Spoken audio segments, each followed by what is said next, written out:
Welcome to today's show. My name is Diesen. I'm a professor at the University of Southeastern Norway. With me is the excellent Alexander Mercouris. And the guest today is Nicolai Petro. Welcome. Nice to be here. So, Nicolai Petro, you are a professor at the University of Rhode Island in the US, and you also have some experience besides academia, as you've served as the U.S. State Department's special assistant for policy on the Soviet Union under Bush Sr. So the topic of today, though, is your most recent book, which has attracted a lot of attention, an excellent book, I would add, which is called The Tragedy of Ukraine, What Classical Greek Tragedy Can Teach Us About Conflict Resolution. So I often make this argument that Ukraine is divided at two levels, both at the national level, but also international or regionally, in which you both have this division between Eastern Ukraine and Western Ukraine. But this is often exacerbated by this division of Europe, as you have as you have NATO countries and Russia effectively pulling Ukraine in opposite directions. But your book focuses primarily then on this national division, the division within Ukraine. I was wondering if you could perhaps start off by telling us a bit about this internal dynamic of Ukraine. So in your book, you refer to it as two nations in one state. And can you elaborate? What does it mean to be Ukrainian, or how is it contested? Sorry, that very wide question, big question. It's actually, it makes the discussion very simple in some ways, because as I understand it, the fight or the struggle in Ukraine is about who gets to determine the proper definition of Ukrainian identity. And this has been an ongoing debate for, I would say, at least 150 years. Not so much among average Ukrainians, obviously, but among intellectual elites who are trying to impose one or the other definition. And Ukraine is a very diverse country, culturally and religiously, and even linguistically. So there are pockets within this vast territory the size of France, which have their own distinctive historical identities that have been reinforced by being parts of different empires. And these empires, the Austro-Hungarian Empire and the Russian Empire, were often antagonistic toward each other, and they used their parts of the Ukrainian population to assert their identity over the border regions, over the rest of the country. And when the country therefore came into being after World War I and after the Russian Revolution, it indeed had vast internal conflicts. And in the effort to establish, therefore, a new nation, had to come to terms with these with this internal conflictual dynamic. And the problem, of course, is that this has never been fully resolved, not even after 1991. So what is the main challenge now then? How do you see national unity possibly being formed? I guess, you have this common argument now that the Russian invasion has perhaps promoted more unity than was there before, but still it seems that below the surface there's still a lot of antagonism in all parts of Ukraine. Obviously, even more so with the regions that are aligning themselves with Russia. Yes. So I don't believe in the long-term effect of these kind of efforts to forge national unity through military campaigns. I think they work for the purpose of the military campaign. But I do see these kind of antagonisms as needing to be officially supported and promoted by the government. And I hope, and I believe historically, this is a very difficult and arduous process. Maintain essentially national animosities at such a high pitch for a long time. It works for revolutionary movements, and it works for fringe elements in the body politic. But most people just want to live more or less normal, tranquil lives, and it's hard to attract them to these kind of extremist forms, extremist ideologies, of which I consider nationalism to be probably the prime example today of an extremist ideology. So I think that in the long run, the geographic location of Ukraine and its long historical ties with Russia, but not only with Russia, with Poland, with Hungary, with Europe in general, of which I consider Russia part, will force it to adapt a common sense position that allows it to seek a form of reconciliation and healing. But I think with its neighbors. But I think that begins by with reconciliation and healing at home. And I think that's the most important thing that I would focus on, is no longer for Ukrainians, I hope, to stop thinking of themselves as one narrowly defined ethnos, but to accept a more pluralistic and multicultural version of their identity, which I think would bring them closer to Europe and to a modern European way of thinking. Absolutely. Can I just say, because of course, Nicolai, Petro, you're bringing up the question of tragedy, and of course I'm Greek. I'm ethnic Greek. My aunt used to act in Greek tragedies. She was an actress amongst many other things. But one of the things that you understand about tragedy, Greek tragedy, is that it is in fact the participants who make the decisions. In other words, tragedy, what makes a tragedy is the actual will of the participant.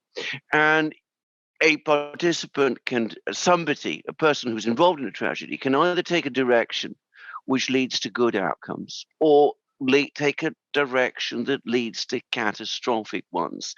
Nothing is pre-programmed. That is a fundamental thing to understand. And I think that is absolutely true about Ukraine as well. Ukrainians have choices. And what has happened is, because those choices have not been made well, and I don't think any of us here would dispute that.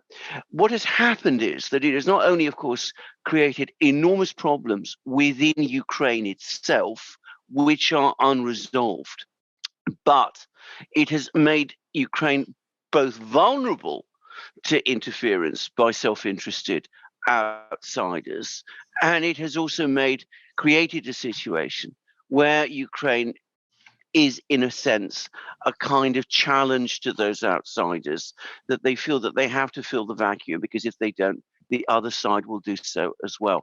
But it is within Ukraine itself that the solution lies, and it's one that Ukrainians themselves have the power to shape. I couldn't have put it better. I wish I'd been able to say that in less than 300 pages. But you've summarized exactly the dilemma. Of course, my book looks into how this came to be a dilemma, and how often the choices that were facing political leaders were ones where they had to make sacrifices and engage in self-examination, and conclude that maybe some of the actions that they were taking toward their ostensible enemies, fellow Ukrainians very often were better not made. And had they chosen compassion instead, an entirely different historical course of development would have unfolded. But that is still the dilemma facing Ukraine. And of course, any country, of which there are many, that has ever gone through a civil war understands this problem and either resolves it or divides. Mm. What do you think is the risk of division? Because, I mean, at the moment, this is what everybody is talking about. I mean, we see the four regions that, you know, the Russians now say are, you know, moving away from Ukraine. Is there a risk that this division is going to become permanent? Is it going to get worse? Or is there a bridge that you can create between the various Ukrainian communities that they can come together? I'm going to say this: there's lots of Ukrainians. I've known lots of Ukrainians in Britain, people from both communities. In Britain, when they came here, there weren't these tensions between them that appeared to exist in Ukraine. So is it possible that they can somehow find a way to talk to each other and come to some kind of arrangement? Or are we going to see this process of partition and division continue and get worse? So what we have today on the ground is a de facto forced partition of the country. And the question, I believe, that military analysts are trying to come to an understanding about is whether this is likely to persist or is likely to be reversed. I have no way of addressing that question, but I would say this, that if what we've been talking about so far is correct, that there is an underlying internal conflict that leads to Ukraine being vulnerable to external predations, then overcoming that is the key to both internal healing, social stability, prosperity, and security. And how that can be done is by pursuing, I should say, accepting a of Ukrainian identity than the one that has been accentuated since 2004, and most notably since 2014, that the ideal of Ukrainian identity is Galician identity, which refers to the historical Western regions of Ukraine, four Western regions of Ukraine, which to this day are the only regions of the country where Ukrainian is the predominant language spoken.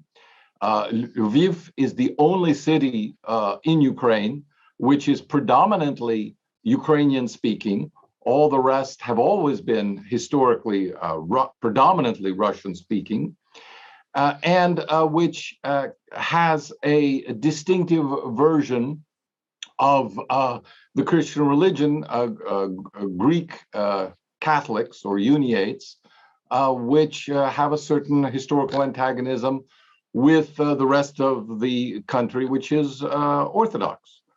So there are real dichotomies there, and imposing that version of identity, Galician identity, as the version for all of Ukraine is one of the things that has fostered so much domestic conflict over so many decades. I would argue that the predominant view in eastern and southern Ukraine is that each region should be allowed to keep its own local identity, to value its ancestry, to value its cultural connections, whatever they may be, to other cultures, neighboring cultures, but that there doesn't need to be an imposition of a single version of Ukrainian identity, particularly one that is of Western Ukraine that is unfamiliar to much of Eastern and Southern Ukraine.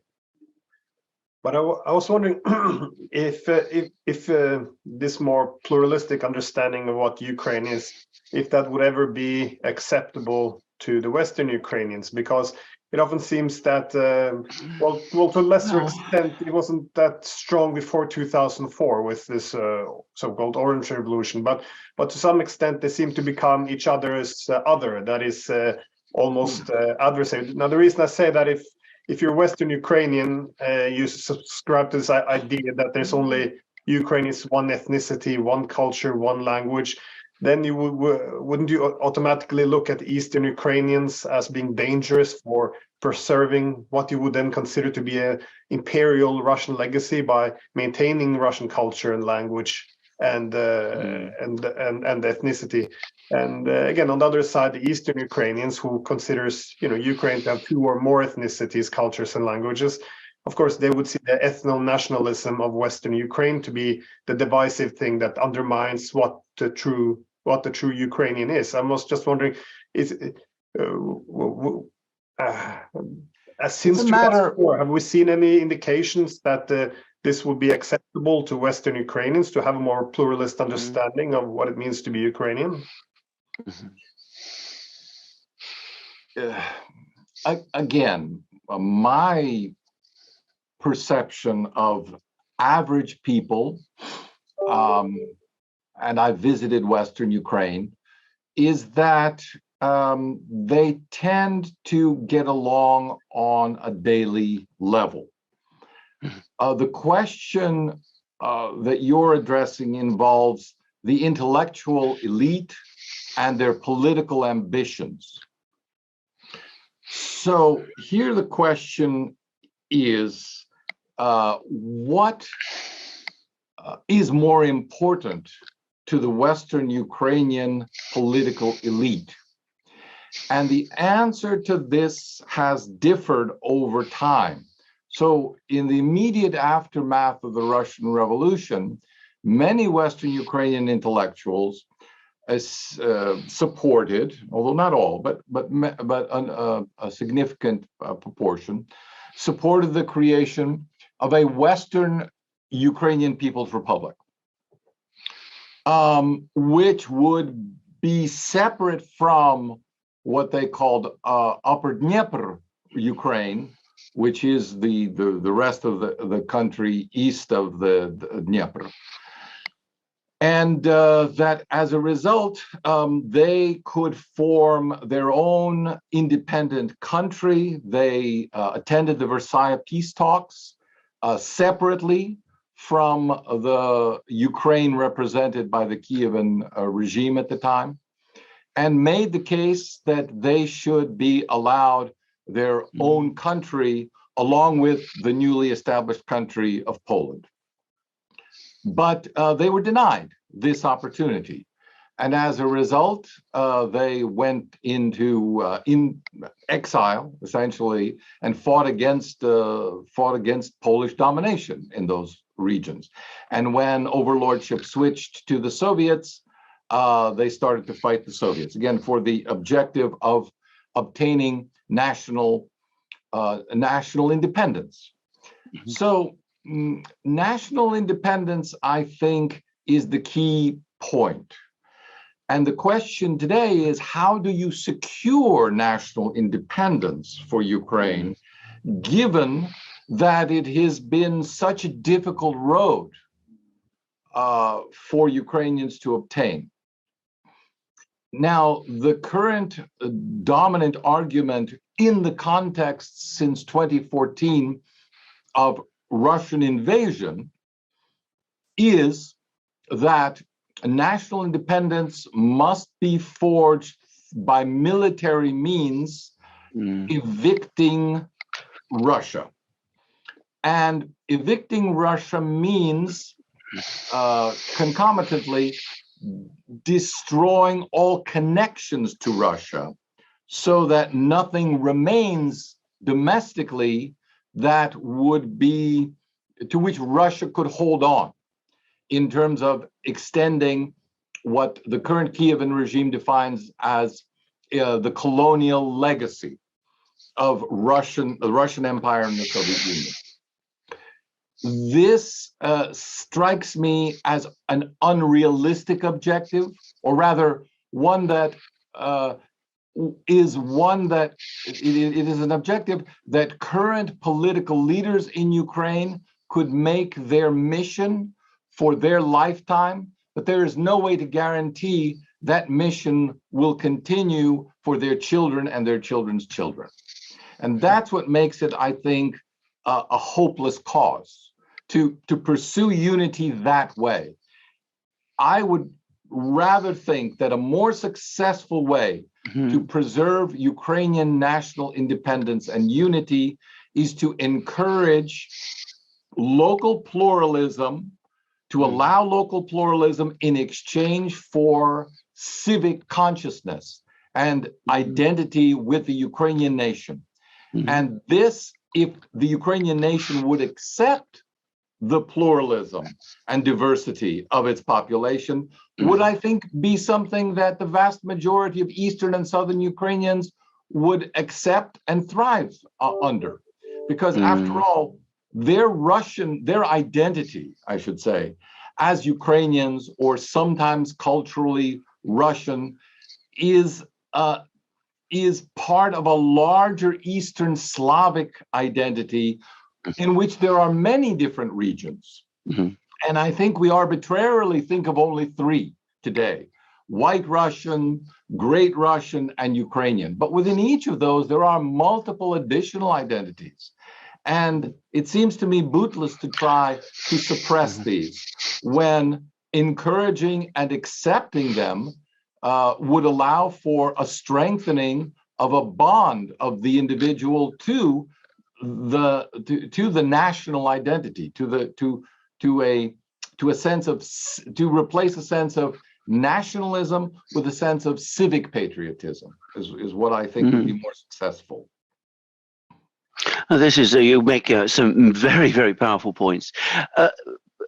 Professor Petro, if I can just ask, one question I have never been able to understand about this conflict is, why does Galicia, a relatively small, one region within this very large area, which is Ukraine, a country the size of France, bigger perhaps than France, how has it been able, since 2004 especially, to exercise such a degree of political and even cultural dominance over the whole?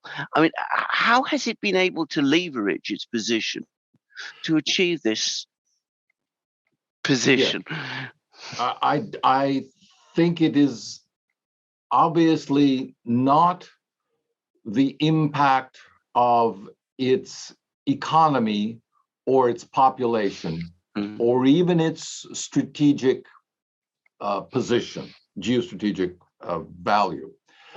I think it is an aspect of the mythology of the birth of Ukrainian identity and the way in which this region has appropriated to itself for decades the identity of the most nationally conscious area of Ukraine. Therefore, if a Ukrainian supports at all the idea of national sovereignty, then the guiding star for that national sovereignty must be Galician history, Galician identity, and the concomitant political manifestations of that identity. Unfortunately, given perhaps the time at which these Galician political Ukrainian movements were being formed, and their immediate task, which was to liberate themselves from Polish overlordship and then Soviet overlordship, the element of their national mythology which was most accentuated was that of a heightened sense of nationalism as a sense of distinctiveness from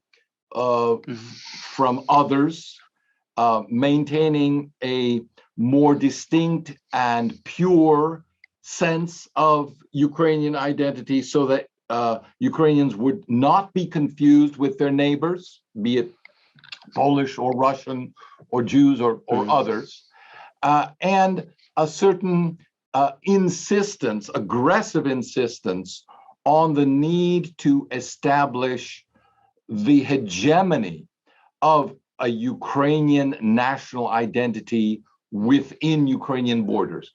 By the way, the concept of Ukrainian borders, of course, is very malleable.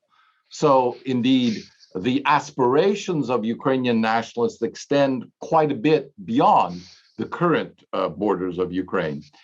But be that as it may, I think it has to do, the answer to your question has to do with the mythology of Ukrainian history and the fact that it is being taught, has been taught for now quite a while, as being a mythology of resistance, rebellion, and self-assertiveness. Indeed. Does this also explain the high representation of the nationalists as well, or because I'm thinking they not just the right-wing nationalists but also the fascist groups. It's all often pointed out that in the actual votes or polling they have very little support, especially the fascist groups, but still they acquired such an immense influence. Is it really this Galician romantic national identity they're sending, or is it also their role in toppling the government of 2014? Their power on the front line against Donbass. Like, what? How can you explain this huge influence that they have acquired? I don't. I wish to distinguish between romantic nationalism and militant nationalism.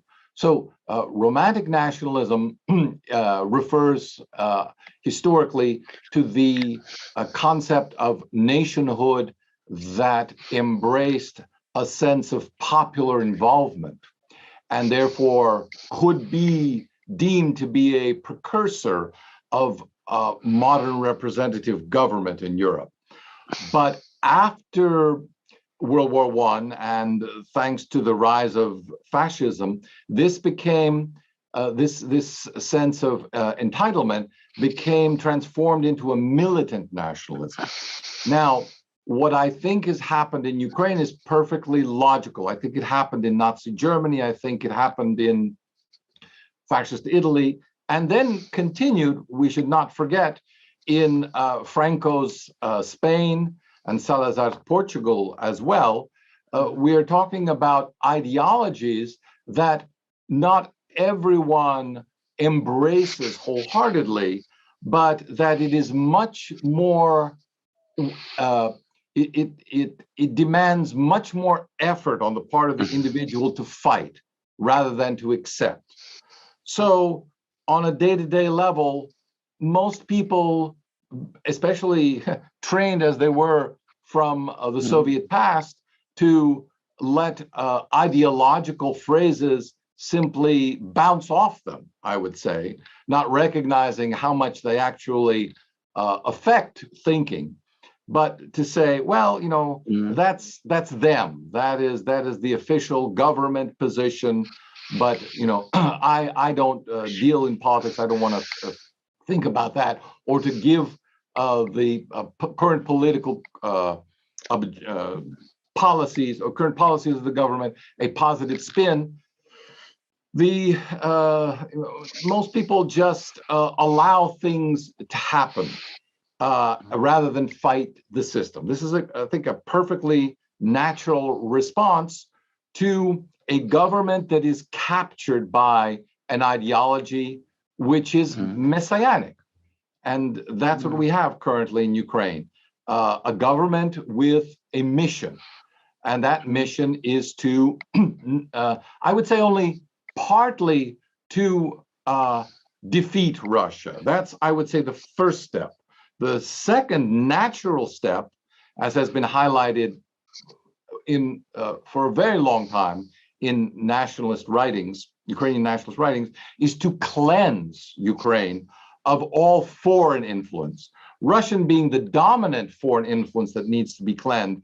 But I would like to remind our listeners that any hint of European liberalism is just as much anathema to Ukrainian nationalism as Russian colonialism is. Professor Petro, you started with tragedy and Greek things. So I'm going to continue with Greek things a little because, of course, Greece is also a country which has had a very, very powerful nationalist movement, an ethnicist nationalist movement. And I'm a personal witness. I mean, I know how, fascistic ideas can spread within it, even if there are only a minority of it. And of course, purification, the concept of purification of the ethnos, is not one that is unknown to us in Greece. We've seen that too. We've seen that in language reforms. We've seen that in attempts to, at times to affect education. It is completely sterile. It leads nowhere. It ultimately disconnects the elite who tries to impose it from the actual vital forces of the society that they purport to govern. And I just wanted to make that observation because, of course, I've seen it all myself. Can I ask this basic question? Because you bring up the issue of Slavs, the fact that Ukrainians, Belarusians, Russians, all of these people are Slavs. Is there within Ukrainian nationalism today any acknowledgement of this fact, that the people that they are at war with currently are Slavs, that there is a Slav identity, a Slav community that somehow transcends the divisions between these different nations? The answer depends on who you're talking to. So my sense of the intellectual component of Ukrainian nationalism is that, of course, there is an understanding, but for the purposes of the current struggle, it not so much cannot be acknowledged, because not acknowledging what the entire world and historical literature has is based on would be foolish, but rather to reinterpret it. And I have a section in my book which highlights how the relationship between Kiev and Moscow must be redefined from a nationalist Ukrainian perspective. So what from a Ukrainian nationalist perspective, what happened was a usurpation of historical tradition. And I point to the ancient biblical tradition of Jacob and Esau, and a similar mythology which has been woven into Western civilization with Romulus and Remus and other noted historical examples. Two brothers equal in potential, however, and Cain and Abel, of course, however, one took advantage of the other. And from the Ukrainian national perspective, it was the wrong brother that got the benefits of this, the Muscovite brother. So what Muscovy became, namely this global empire, the Russian Empire and then the Soviet Union, should have been Ukraine's. That was Ukraine's destiny. And so the effort to understand why that did not take place from a Ukrainian nationalist historic perspective must be sought at the very origins. And from then, it must be traced through the duplicity of Muscovite leaders. So that today, we should not be talking, from a Ukrainian nationalist perspective, of Kiev and Rus. We should be talking about Rus Ukraina. And therefore, we do not refer to Russia as the Russian Empire, but rather as Muscovy.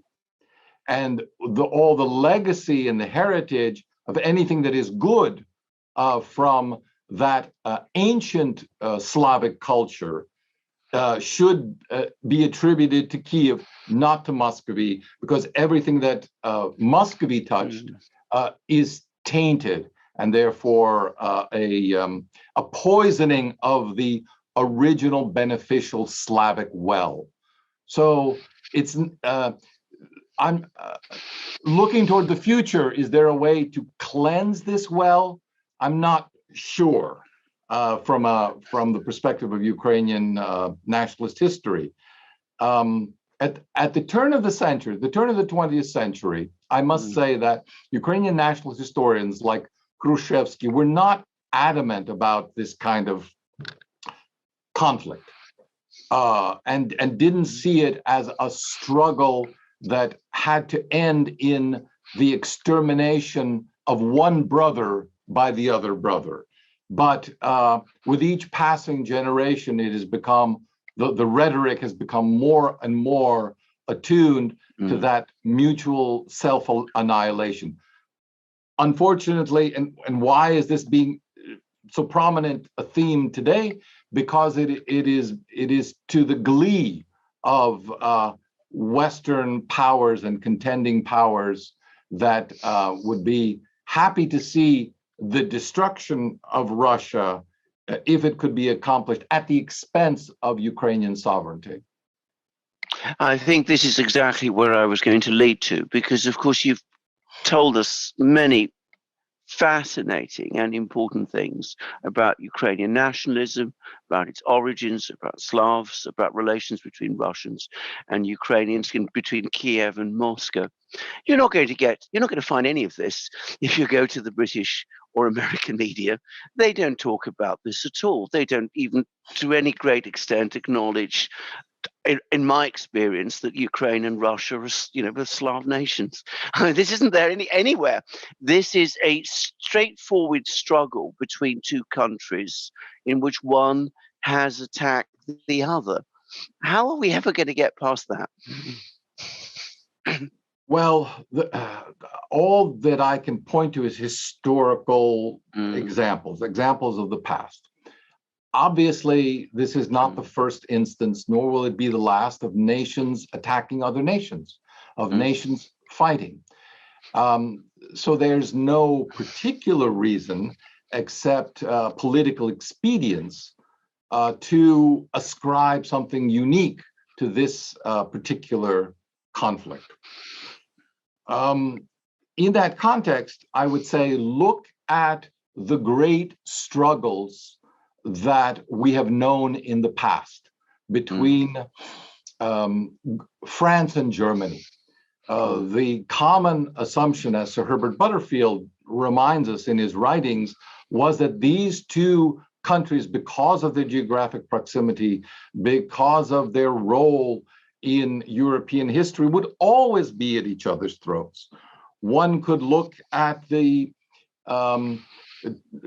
troubled history of England and Ireland, or closer to home, the United States and Mexico, where after the land grab of 1840, the United States managed to invade Mexico an additional 10 times. Skip to the present, Mexico seems to be, and most Mexicans seem to be entirely comfortable with welcoming wealthy American tourists and retirees into their country. And the interaction is, of course, not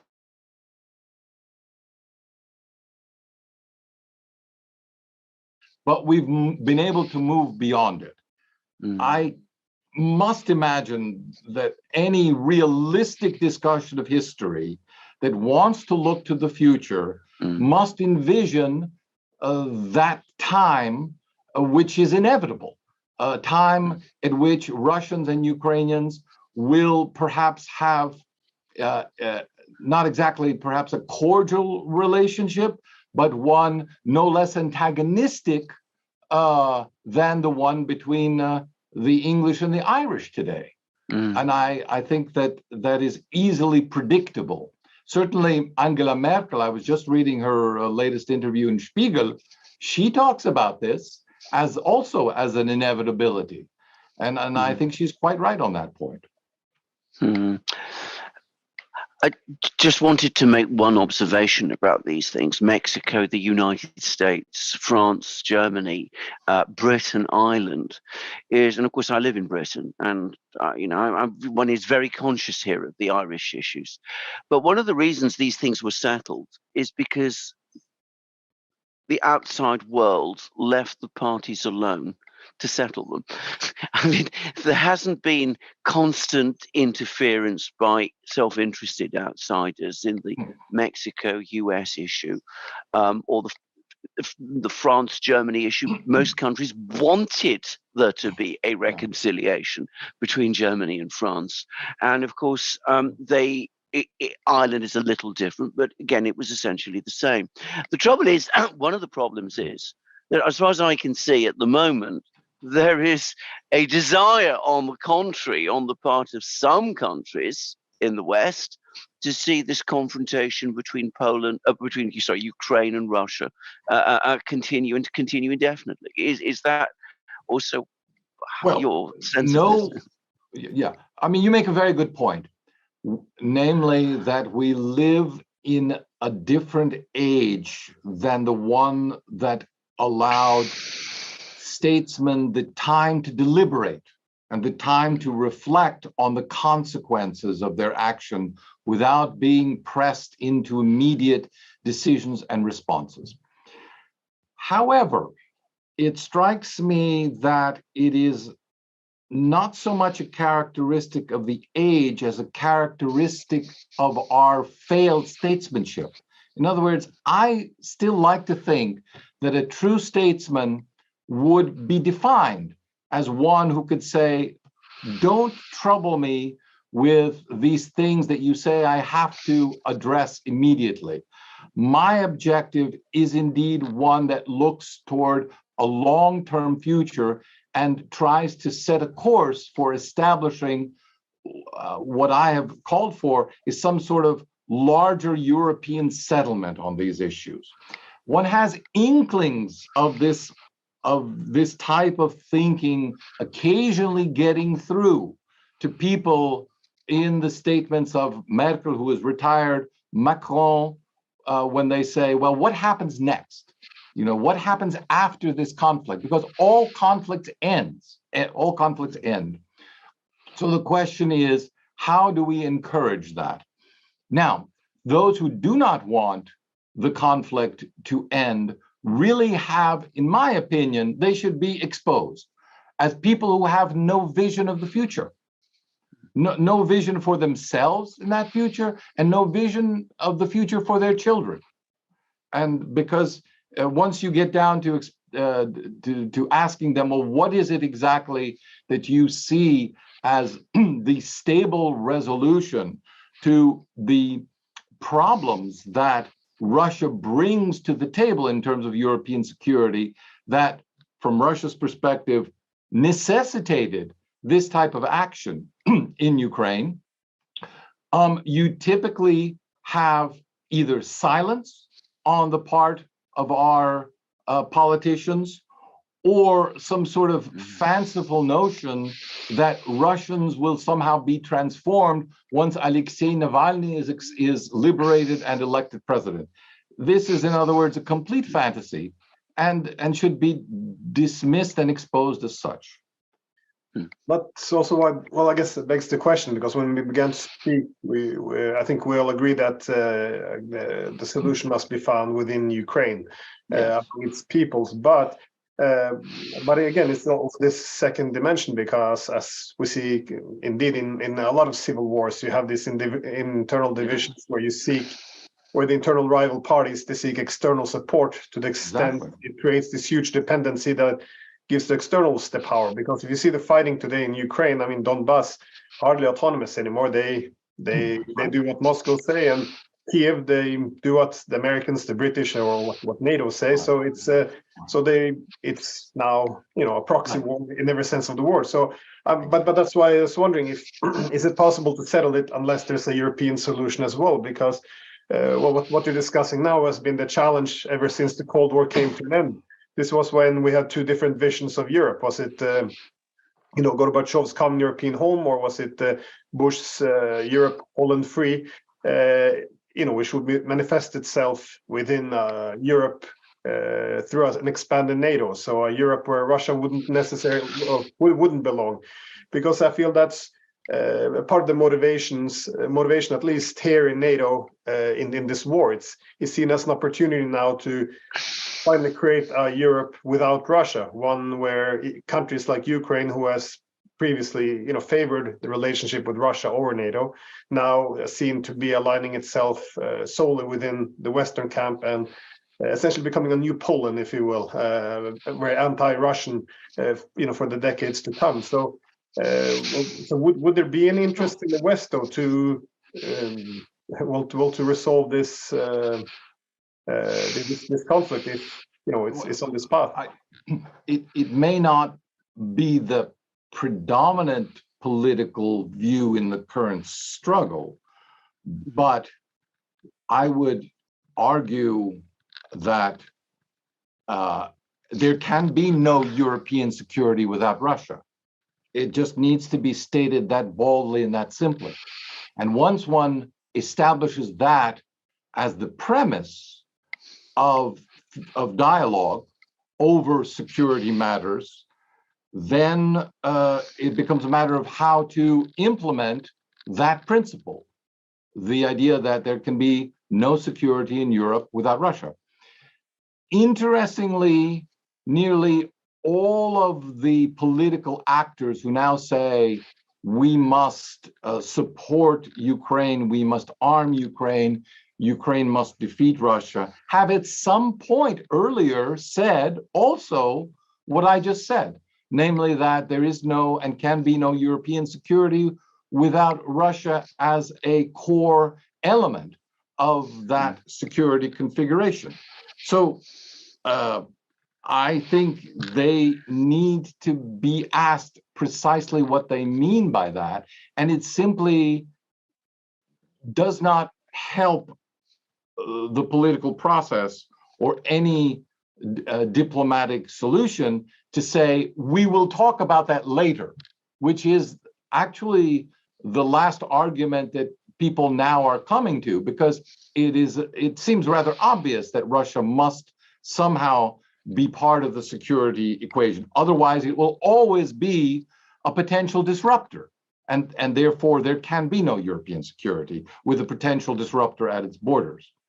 So in order to avoid that, Russia must be involved in the process, as must Ukraine. And here is the key point that I would come back to, that the issue of Ukraine has, in the current conflict, lost its sovereignty, not gained it. And as a result, as part of a pan-European security, a pan-European political settlement, which includes a security component, this would be a vehicle for restoring true Ukrainian sovereignty. And I define Ukrainian sovereignty as the ability of the nation to make its own decisions without needing to kowtow to any external actor. That's all. Mm-hmm. Not.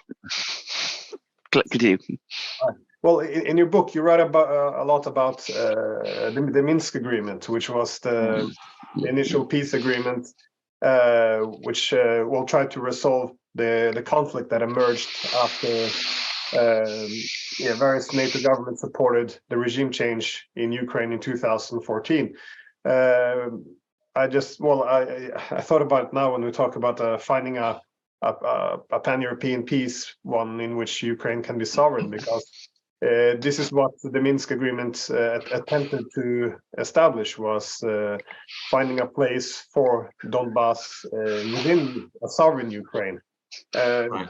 as we've seen, that peace agreement was undermined for, if not directly sabotaged, for 7 years. And I also saw the recent interviews with Merkel in both the Bild and Spiegel, in which she made this argument that it wasn't really a peace agreement which was intended to be implemented. It was rather to buy time. I'm not sure if again she was appealing to her Western audiences or not.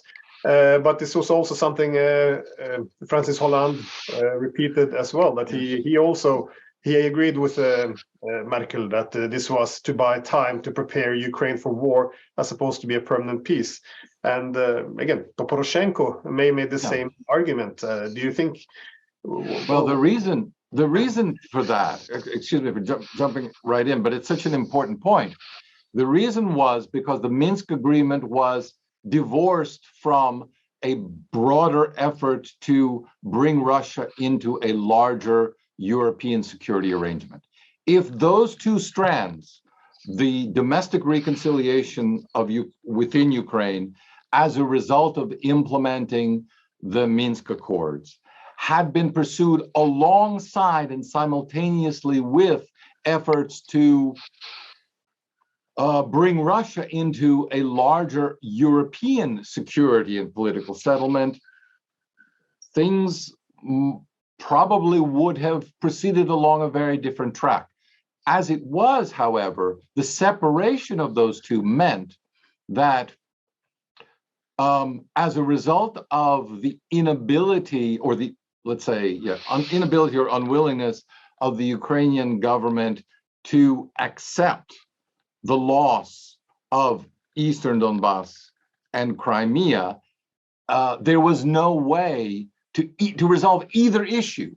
There was no way to resolve the tensions within the country, and at the Ukrainian government's insistence, there was no way that Russia could be rewarded, as they saw it, for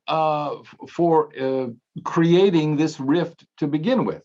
So it became a self-fulfilling prophecy that led to the destruction of both Ukrainian sovereignty and, I would say, European sovereignty in the process, which is now just as beholden. The Western European leading governments are just as beholden to the United States as Ukraine is.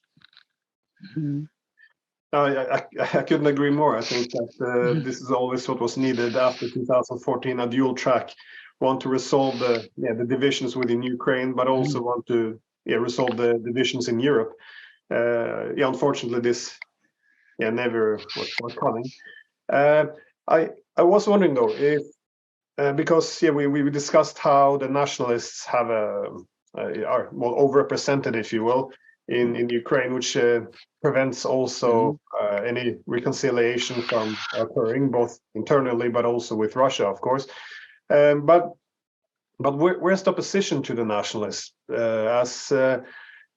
Again, even within Ukraine in 2018, we saw 73% of Ukrainians voting for Zelensky, and of course, Zelensky at this time was running on a platform in which he wanted, to talk to Donbass. He wanted to restore peace with Russia, implement the Minsk agreement. But again, this was all of this was reversed, obviously, under a lot of pressure from the nationalists as well as its foreign supporters. I was just wondering, there was more outspoken opposition to this confrontational nationalist path before than we see obviously today. What happened to the opposition? Because a lot of them are still there. Well, the simple answer to your question is the opposition is in jail, in exile, or disenfranchised. All the opposition parties that represented, well, at the very least, perhaps a third of the country's electorate. At times, it was the dominant political force. Those parties have all been simply made illegal.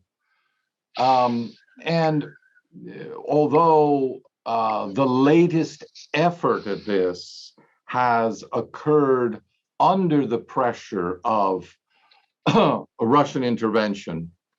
We mustn't forget that these policies have been underway for at least a decade, even before 2014, at least in terms of the suppression of dissent in the media. The main blow against independent media in Ukraine was the taking away the license from three major national television channels in February of 2021. So, and all of this, as you correctly suggest and point out, was done with the blessing of the United States and the Europeans, not exactly as enthusiastic about it as the United States government was, but let's say they kept mum about the process. And the result is that the voices of the opposition, which I wouldn't even call them opposition so much, I would say the alternative view in Ukraine, of one that says, we are not Russian. We wish to establish our Ukrainian identity, but appeals to the Kievan government, let us be Ukrainians under our own terms, not as you would define it, but as we would define it. And in exchange, we promise you our political loyalty, the political loyalty to the political nation. That has been an arrangement or a deal that the Kievan government, Kievan nationalists specifically, have not found acceptable. And the reason is, I suspect, because they don't believe it. They don't believe that a Russian speaker in Eastern Ukraine necessarily can be loyal. And in my book, I have dozens, a score of examples of senior officials quoted about, as I put it, the treasonous nature of the inhabitants of Eastern and Southern Ukraine. So that's a tremendous problem, and it is one that the Ukrainian people themselves will have to address and find a way to resolve. This is not, there is no solution for conciliation or compassion that any outsider can bring. Tragedy illustrates a way forward. It illustrates mainly by virtue of the disastrous consequences of confusing vengeance with justice. But the recognition that vengeance is not true justice has to take place in the minds and hearts of every individual. It's extremely well put, actually. That's exactly what tragedy does teach you, in fact. Are there any potential forces or movements still left on the Russian side of the equation within Ukraine that might be willing to reach out to these nationalists still? I mean, is this something that, you know, you can imagine people who must be feeling very embittered in some of these people who have been in prison or escaped or whatever? I mean, do they still feel or desire at this moment in time to achieve that kind of reconciliation? I think it is a rare person who can look beyond their own offenses and their own suffering in their lifetime. I grew up, I'm just over 60, but I grew up in Europe, in Germany, and we would go to Holland, my family, every summer. And I can recall as a young child with what disdain and contempt many older Dutch people, when I was 10 or less, or just around the age of 10, would treat my parents and even myself because we spoke German to them. But by within 10 years after that, so maybe let's say 30 years after the war, so an entire generation and then some, young people didn't understand the reasons for that animosity. They had not experienced it. And that is one of the blessings that time brings. They say time heals all wounds, but not the wounds that the individual person wishes to retain for themselves. But it allows future generations not to dwell on those wounds because it makes them hard to understand and hard to recreate. And I think that's a very hopeful sign for the future, namely that as time passes, generations change, and we forget the slights of the past. And by slight, I don't mean to make light of tremendous suffering, but just that everything is seen differently in historical perspective, just that we're not there yet. Yeah. How do you see this? Speaking of time, healing all wounds. How do you see the time being on the side of this partnership, though, between the West and a lot of the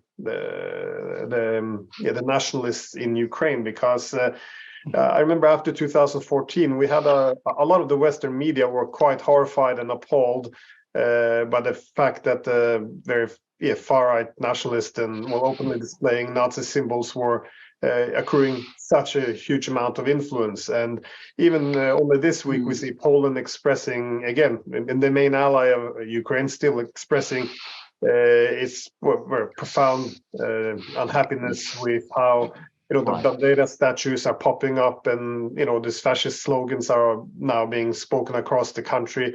I was just, is this it does seem like a marriage of convenience, not just on the Western side being not comfortable in the long run, but also, as you mentioned, nationalists themselves in Ukraine. They're not pro-liberal or necessarily pro-Western. So how is this partnership dependent on an alliance against Russia? Or will this fall apart as soon as the war would come to an end? Or how do you see this? Neither one outcome nor the other in the short term, but we need to take a broader historical perspective. So I'm a bad political scientist in that sense, because I don't have and I don't see any immediate solutions or solutions for the short term. At the same time, however, I see that history tends to temper the anger of communities and to allow them a path toward healing. A path toward healing which I describe in the first chapter and the final chapter of my book literally involves forgetting the hurt of the past and moving on to a brighter future, imagining a brighter future. But as I said, the decision to embrace and to embrace former enemies as neighbors and even potential friends is something that each individual has to go through. And for some, it will not be possible in their lifetime. And for others, it will be possible. But as with each succeeding generation, it becomes harder for that succeeding generation to understand why we need to hate those people, because they seem just like us in so many ways. And so that, I think, is the default position in history, to view others with understanding and compassion until they prove otherwise. Well, I like that. I always like to finish on an optimistic note. I'm not sure if Alexander or Professor Petro, if you have anything last you want to add. No, I just wanted to say that when it comes to these conflicts, I am always an optimist. You live around here, you look around you, you look in Europe, things do eventually sort themselves out. It can be often a long and twisted road, but we do eventually get there in the end. Otherwise, we wouldn't be here. So we will find an end point, and it will be a good one. But of course, we are still on that very long and very twisted road. We've only done a few turns, perhaps. So, I mean, we've got a long way to go before we get there. That's what I would say.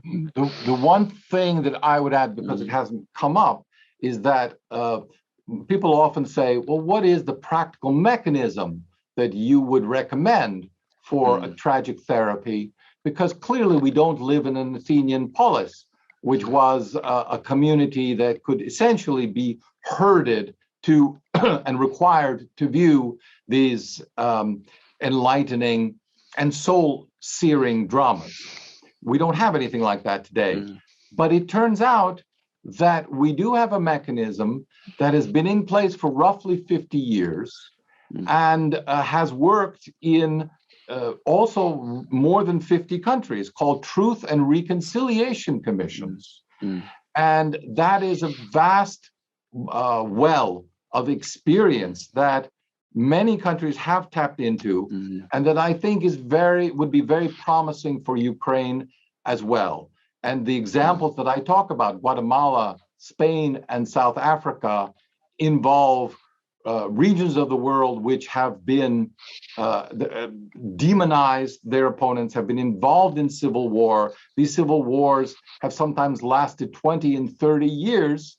And afterwards, the process of healing does begin, and there is a precedent and examples of how to do it.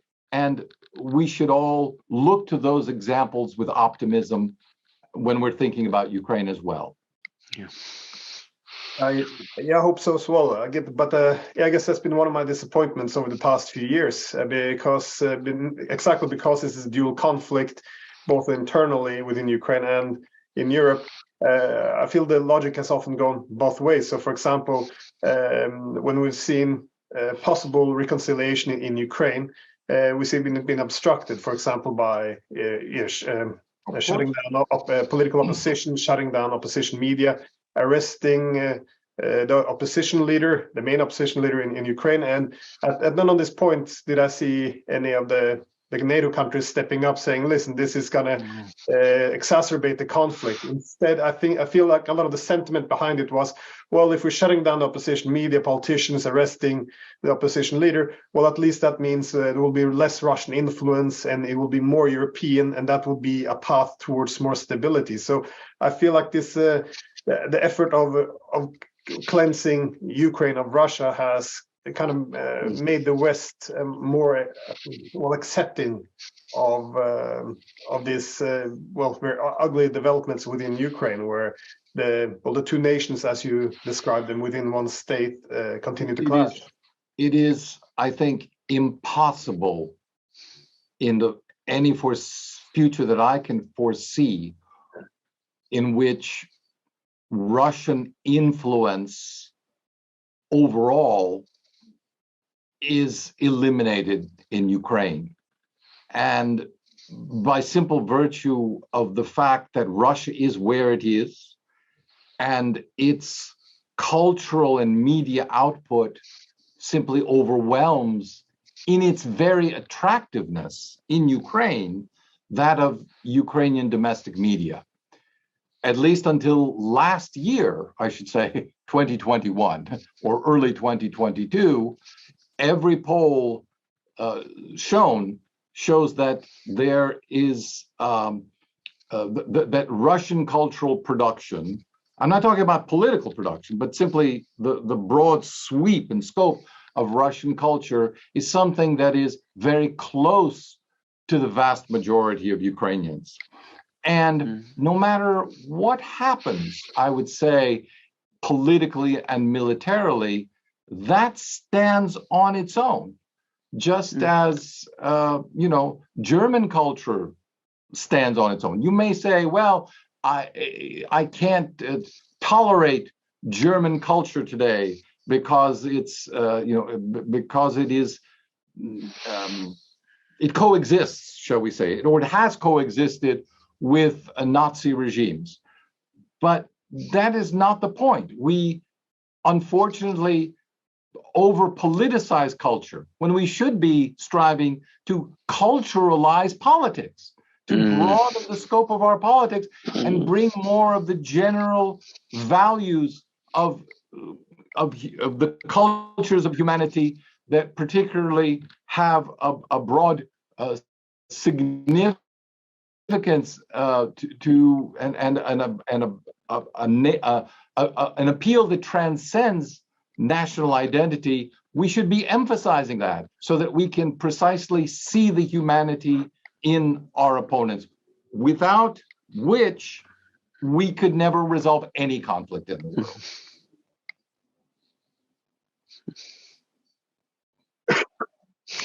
Well, Nicolai, Petro, thank you so much for your time. We really appreciate it. And for everyone watching, please, make sure to look out for The Tragedy of Ukraine. Excellent book. Definitely something everyone needs to read if they want to understand the domestic components of this conflict. So, thank you again. And thanks to you as well, Alexander. And thank you. Here. Nice to talk to you both. Nice. Have a good New Year. Very